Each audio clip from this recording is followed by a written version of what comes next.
Let's bring you our very first story. President Akufo-Addo says the acting Auditor General, Johnson Akufo-Addo, has performed far better than the former Auditor General, Domelevo, and his administration has initiated the process except to lead to his confirmation as the substantive Auditor General soon.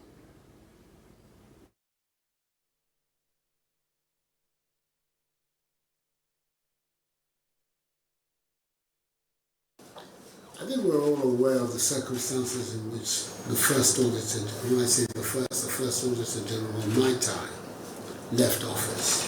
It seemed to presage some disputation between him and my government, between him and myself, and somebody had to act in his place.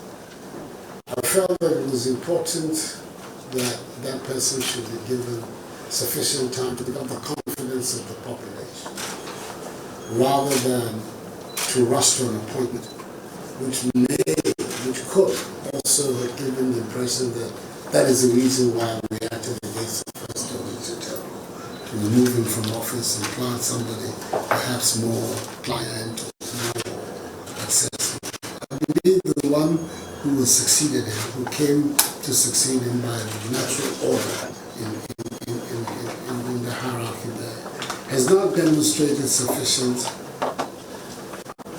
quality, independence of view. For instance, he's responsible for something that is unheard of in our history, the 12 statutory reports that have to be compiled and placed before Parliament in the year of Parliament. This is the first time it has ever been done. Even the most touted Auditor General before never managed to do it. This one has done it. I think that on the basis of the work that he has done and the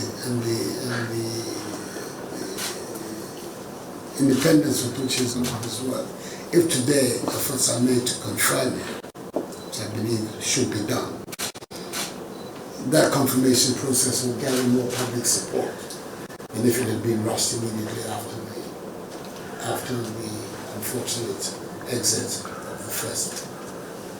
As I say, the circumstances in which the first Auditor General left, to some extent, constrained me in the manner in which I responded to his successor. But yes, do I understand that in fact the process has begun? It has begun? Yes. What is it? Is recommended? And is it going to go to the Council of State? Yeah.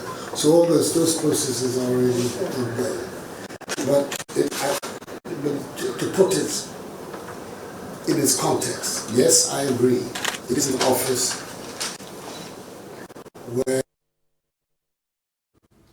Well, let's just stay on this development. Joining me on phone this afternoon is Vice Azam. He is part of the anti-corruption campaigning group that actually did write about the former Auditor General, that is Domelevo, insisting that he was hounded out of office. The president, we hear him saying that he made no mistake.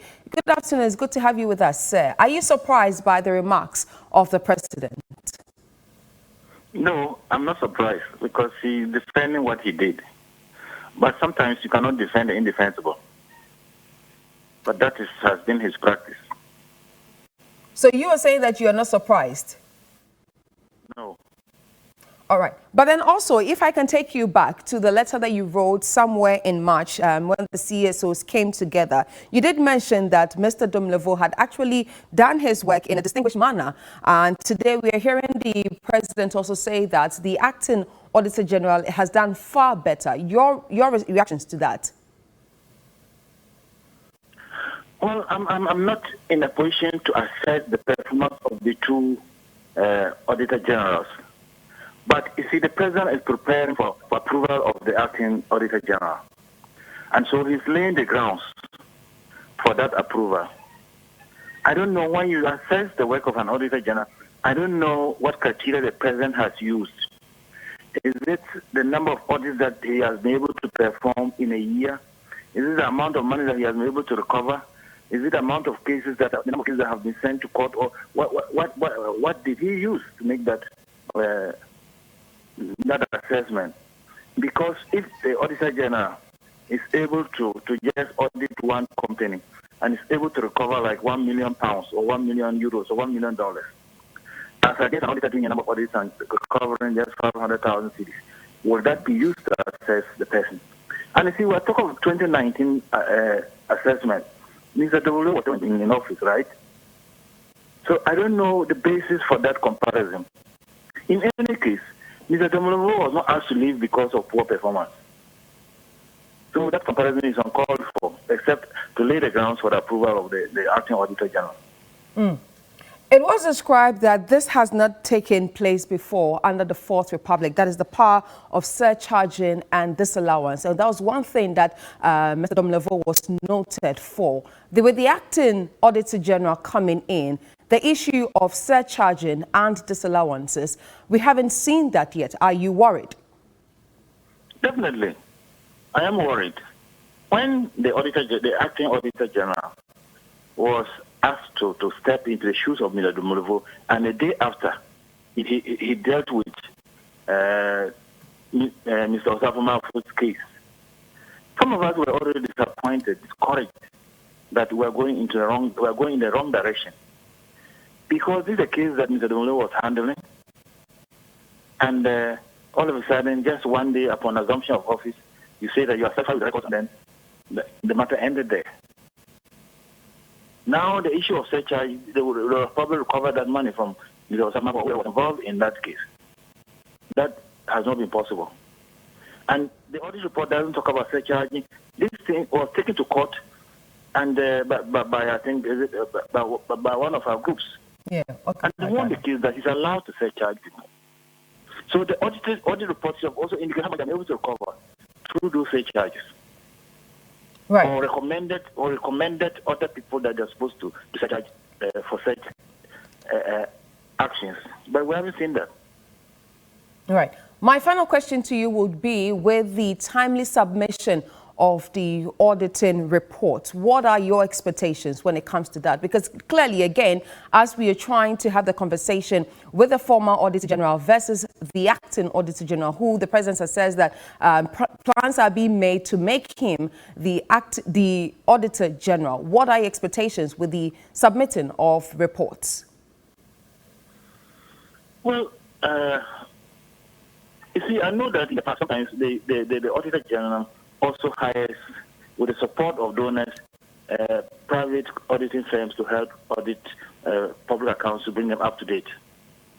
I'm not sure. I don't know if that has been the case with this one. But it is important that audits also are always done promptly, so that people don't leave office before you go looking for them to come and refund money or to explain their actions.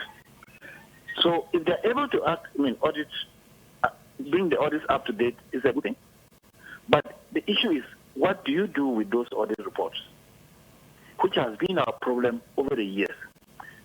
Various Auditor Generals have complained about the executive not acting on their audit reports and findings. So that is the most important part, not the kind of audits, which you are yet, maybe you need to look at and see whether they are the best audits or audit reports, but also getting the necessary actions taken on the findings and recommendations.